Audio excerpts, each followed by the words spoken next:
this next lady, I met her through my friend Gail Scott, who has helped me with makeup and image. And she kept saying, you got to meet this woman. She has this whole platform called Cool Life. And she is all about normalizing aging because we have this insane culture with all these triple standards for women. We're all supposed to be organic and perfect and perky and all that stuff. And so I started checking out this woman and I've had several conversations and I love her stuff and I've become a writer on her platform.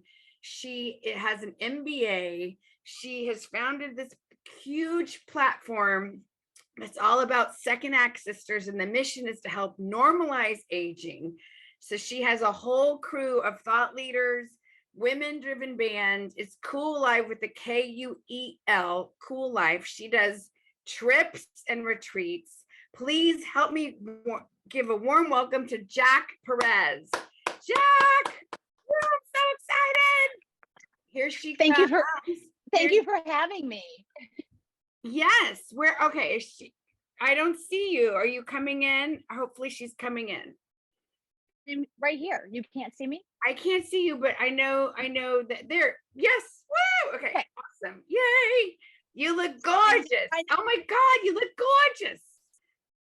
Oh, well, now you're muted. Okay. That's okay. Did you mute me? No, here we go. Okay.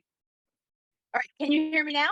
Yes. Okay. Awesome. So I go ahead and not bury the lead and just lead with the fact that I am effing funny, but I am funny in a very bizarre way because my brain works differently than most brains.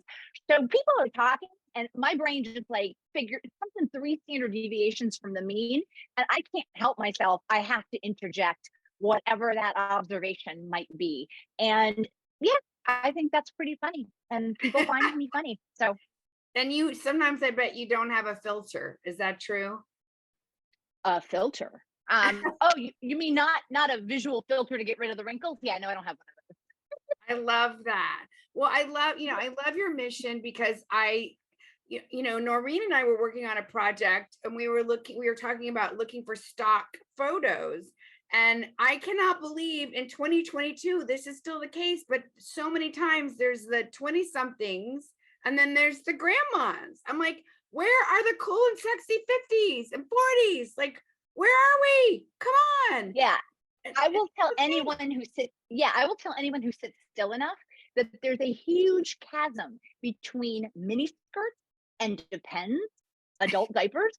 And that's literally where my cool life and our cool life resides, thrives, lives.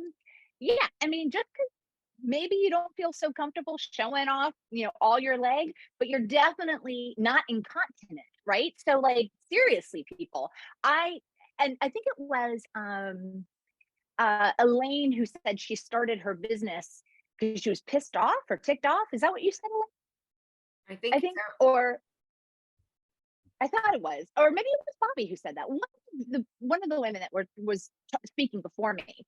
And I started Cool Life really for selfish reasons, because when I went through that menopause transition, all of a sudden I started not liking what I saw reflected back to me. And I felt I was getting smaller and smaller and smaller and more pastel. And listen, I am anything but pastel. I am definitely not everyone's cup of tea because I am incredibly out there and very bold and very, I mean, you could say loud, you could say aggressive, but you could also say, I speak my mind, I'm assertive, I'm confident, right? Because there's always a yin and yang to any adjective that you can describe something or someone, right? It's like the positive and the negative. But yeah, I when I went to go try to help myself to figure out what to do about all these insane effing symptoms that I was having during the menopause transition. And by the way, every other human on the planet, if they're lucky, goes through this transition, by the way. It's not some disease, it's not some plague. It literally is a normal function of life and of being a woman. And I get it. It's a different time and place because in the early 1900s, the average lifespan of a woman was 51. So guess what? Most of us didn't live much past menopause. We didn't really have to worry about defining that space. If you think about it, the boomer women, the Gen X women, and even the elder millennials, we get to define what that looks like. We're at the helm. We get to figure out what the sea change is for us. And we get like that extra 20, 30, 40, 50 years of life that we didn't get before. What are we going to do then? Right? Are we going to sit around here and bake cookies for our grandkids and knit sweaters? Hell no. No. We're going to travel the world. We're going to skydive. We're going to climb mountains. We're going to start businesses. We're going to dump our husbands if they aren't good enough, and we're going to start over again, because we can still play the long game at this age. We do not have to sit around waiting for the end. And I didn't want other women to feel alone, because isolation and lack of connection is more deadly than smoking a pack of cigarettes a day. Yeah. So let that one sink in.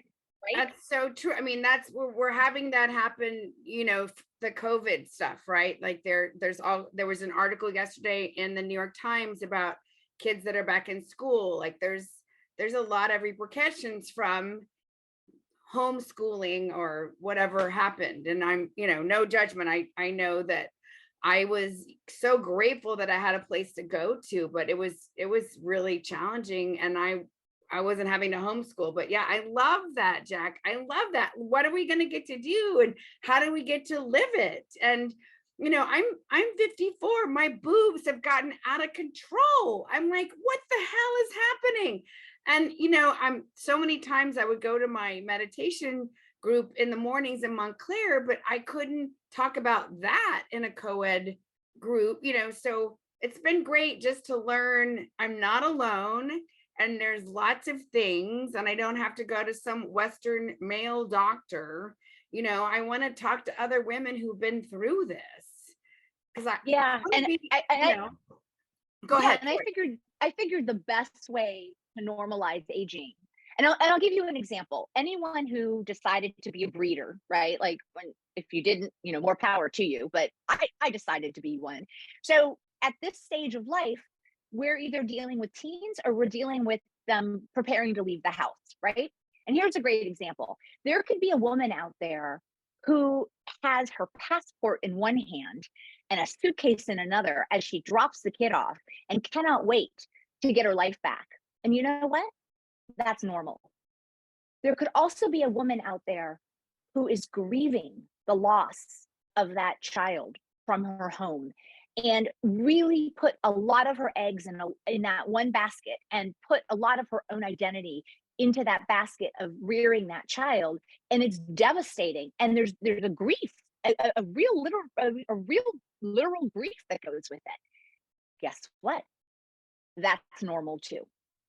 And the only way that we can normalize all of these things that happen in this season of life is to share our stories with one another, so we can learn from each other, and also to play. We got to make it fun, because listen, if you can't make fun of the fact, you were talking about your boobs, Elaine, do you know that my boobs are basically like 2 empty socks? Basically. 2 empty socks. I mean, they used to be full and wonderful, and now, if I'm doing a push-up or a plank and I look down, I'm like, what is that? And is Sam gonna come and stuff them? But he doesn't. So I get it. And we have so many opportunities and challenges that present themselves during this season of life. And we're not just talking the physiological changes, which are varied and can be really hard to get over, but we're also talking about the transition of parenting. We're also talking about so many women after 50 decide to ditch whatever it is that they were doing and start a new business, or they get back into the business world because they're done with their kids. Most divorces are initiated by women after 50. So what does that mean? Fast forward a little bit. Well, those women are going to start dating again. How do you date with a dry vagina? Right? I mean, there are what if your parents they're aging and you have a teenager. And at 3 o'clock, your teenager in the morning steals your car and you're dealing with the police report. And then, like a couple hours later, you get a call from the facility that your mother fell and broke her hip. Right. Yeah. Do you see what I'm saying? I mean, it is a challenging time, but at the same time, I don't know about everyone else in this room because I'm 58, and every year that goes by, I give less F's what anybody else thinks. And I grow more and more comfortable in my own skin. And instead of becoming invisible, I get louder and bolder and more in your face. And my mission is to get the media, to get those big brands. I want to see women who look like me in the flipping yoga pants that I wear, and who look like me with the mascara that I wear. I love it, Jack.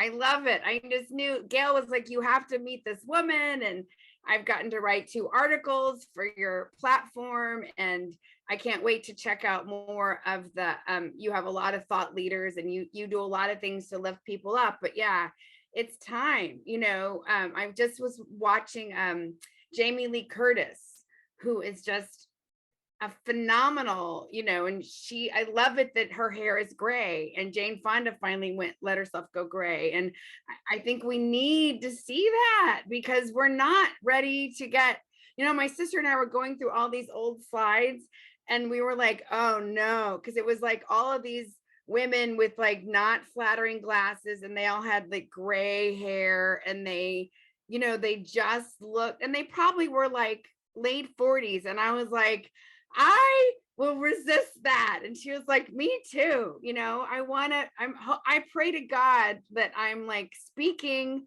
when I kick the bucket or doing yoga on a beach or coaching, like I want to go like being of service, helping everybody else. I don't want to sit around, 100%. And just to speak to that, the gray hair, it has to be okay. And here's the deal, ladies. It has to be okay for women to let their hair go gray and for them to not choose cosmetic procedures. And we have to support that and make sure that we constantly make sure that crown stays on that head.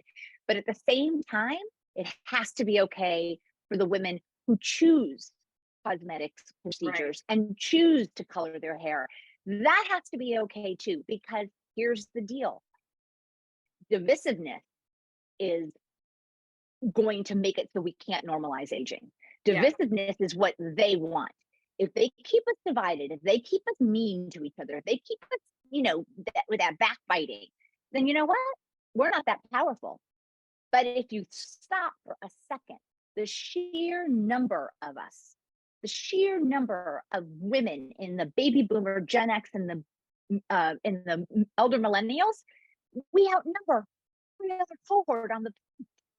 Wow. So if we stick together, if we put our voices together, our collective power is basically undeniable and unstoppable. And that's what I'm counting on. And that's why I built the platform. And Elaine, when I first built it, I was the sole contributor. I was the only one writing for the platform.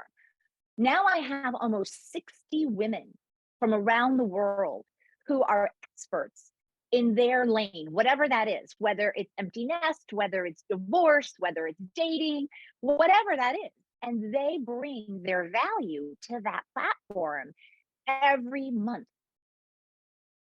And it's just this wonderful amalgam of relevant, highly curated content for women in midlife and beyond.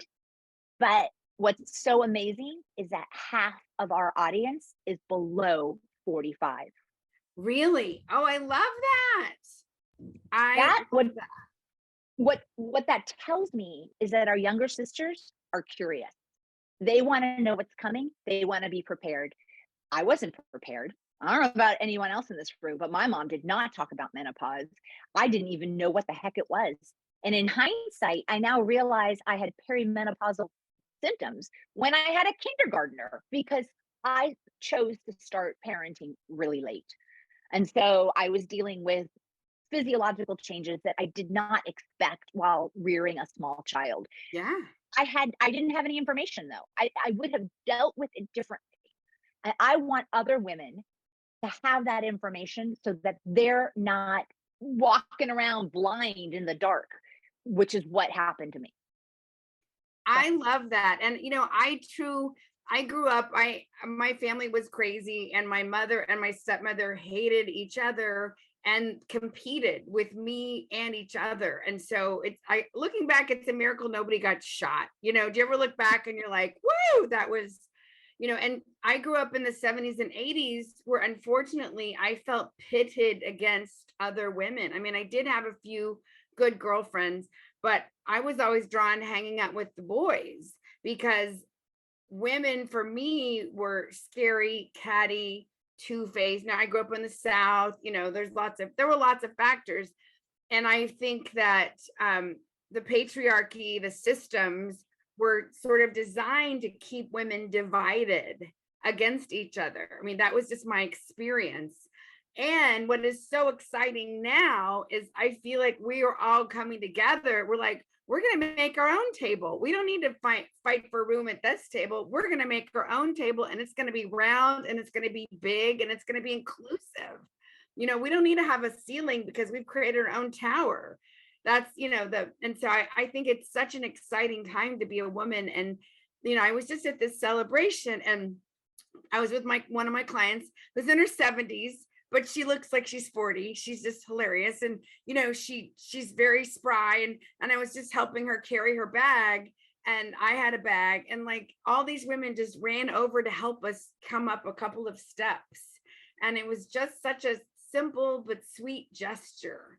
And I just love that because, that was not my experience growing up so much, but I feel like it's really evolved. And I love that there are younger women on the platform who are starting to pay attention, and we have so much power. I don't know the stats, but X amount of women control the family money, right? Like it's a crazy number, right? It's like we control literally billions of dollars, and women make 80 to 90% of the purchasing decisions in their household. right. And I'm not talking brand of toothpaste or toilet paper. We're talking houses, cars, vacations, educations, college. I mean, we own, and here's the part that makes me insane, and it shows you how powerful we are. We manage to own most of the money and make most of the purchasing decisions while still only making 81 cents on the dollar of every man. Whew. Okay, if that doesn't show you how powerful we are, then, and just to speak to your point about the mean girl, Elaine, I'm a corporate dropout. I was probably the most disappointing hire out of the Chicago MBA program that Hewlett Packard ever made. I mean, as soon as I got in and I looked at my boss, I'm like, oh boy, I don't want that job. And then I looked at his job and I'm like, oh, I don't want that one either. And as I looked up the chain, I'm like, what am I doing? I don't want any of these jobs. But here's the deal. I still did it for years. Whenever you walked into a room in corporate America, there was one chair in that room for a skirt.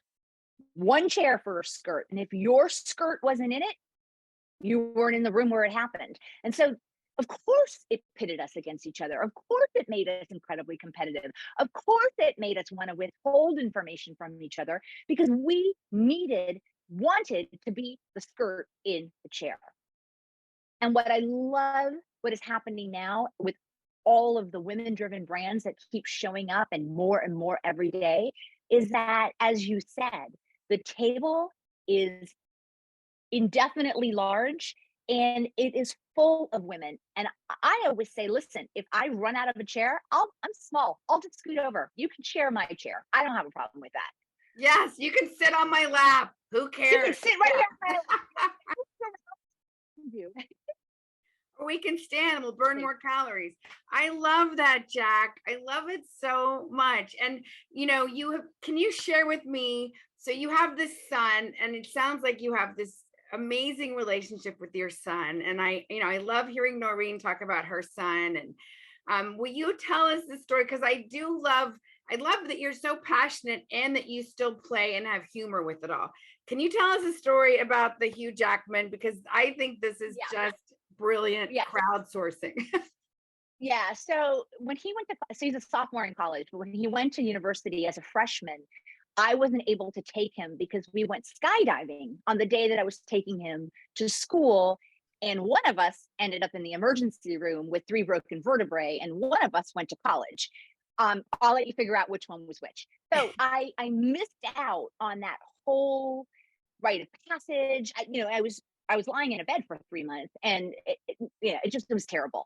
So after I healed, I was really missing him, and I was like, okay, how do I get him to pay attention to me? I'm like, oh, he is into this band, Andy Grammer, and so I got us tickets to see Andy Grammer in New York at the Beacon. And while I was at it, I got us 4 tickets to go see Hugh Jackman. He was in The Music Man on Broadway. And I know, I just saw Bobby, right? It was so awesome. No. I call my son and I tell him about the tickets. And I said, oh, and by the way, I scored some tickets to see Hugh Jackman. I hope you're okay with that. And I hope you don't mind, but I may throw my panties on the stage at him. And I'm not kidding you, without missing a beat. That boy says to me, well, as long as you're okay if I throw mine. And that was it. The gauntlet had been thrown down. It was it. That was it. And we both have this philosophy that we commit to the bit no matter what. And sometimes that means we might step over a line or two, some feelings. So when we went to Hugh Jackman, I had a pair of panties and a pair of his boxers in my purse. And we sat down, the lights start to dim, and my son's like, okay, we're going to do it. And I got nervous. I got a little apprehensive. I'm like, maybe we shouldn't. Maybe we shouldn't. I mean, come on, they could throw us out. This is Broadway. I mean, this isn't right. And like, really, Mom? You put them in your purse. You got all the way here, and now you're backing out. I looked at him and like, damn it. Okay. So I pulled them out and I talked to the people behind us and I said, tell them the story. And all of a sudden, the row in front of us, the row behind us, everyone around us, they're like, I'll take the photo, take the photo. Everyone got into the bit. And so literally you can see like we're about to throw our underwear on the stage, and we have this whole community of theater goers that are involved in our shtick, in our bit. And we would actually throw them. We pretended to throw them. I mean, it was Broadway, by the way. I mean, it wasn't burlesque. It was Broadway. So, but yeah, we had our own little sideshow before the Music Man, and it was so much fun. It was so much fun, and that's the kind of relationship that I have with him. But it's also the kind of relationship that I love having with almost any human. Right? If you can't play and you can't have fun and push it just a little. Yeah, so that was that story. I love that. I love that. And I love that you got other people involved. I find, I love going to see comedy, and some comedians will bring people up on stage, and I find that most human beings are willing to play. If they feel safe, they want to play. So yeah, I love that, Jack. And so if people want to know, like, oh my gosh, how do I learn more about Cool Life or you, where do they go? Well, you can go to Cool Life. I mean, and much like Bobby, I'm Googleable. Is that even a word? Googleable. I mean, yes. And if you type in Jacqueline Jack Perez, I come up everywhere. If you just type in Jack Perez, there's some director out there that has a much bigger footprint than I do. So, but yeah, Cool Life, and it's spelled, as you noted, Elaine, it's spelled with a K. It's KUEL Life. And, basically all of that content is open for consumption. There is a lot of expert content on there. I mean, talking about menopause, talking about, women's health issues, talking about divorce. You could fitness, fashion, beauty, makeup tips because here's the deal, right? When we were younger and we wore makeup, why did we put makeup on? Because we wanted to get into a bar before we were legal, because we wanted to impress boys being sophisticated and looking older than we were. If we use the same makeup techniques now in our 50s, not so good. It's not the direction we want to go in. Not so good. So we need to remove these things. And that's why I put the platform together. I want us to have access to this information. I want us to be able to share it with each other. I want us to be able to learn from one another and have community about it and laugh and play. I mean, I'm a big proponent of that. So yeah. Cool. I love it. I love it, Jack. And so do you want to leave us with any other one parting super tip about humor or being bold or going for it, or no pressure? I dropped my nuggets as they were coming out of my mouth. You did. You did. I didn't anything for the end. I didn't even wait for dessert. I just like led with dessert. So you know, did. just know that you're not alone. And if you are curious, if you want to learn more, go to the site. If you are someone who has important information that other women could benefit from, please reach out to me. As I said, my table, it's an endless table. I believe in, I'm a win-win person. I don't have to win first. I love it. Well, thank you. Let's everybody thank Jack. Cool Live Jack. Woo! Jack Perez. That was awesome. Thank you so much for sharing your beauty and your and oh good. And her link is in there. There's a free gift from Jack. And come check out the platform because it is awesome. Awesome, awesome, awesome.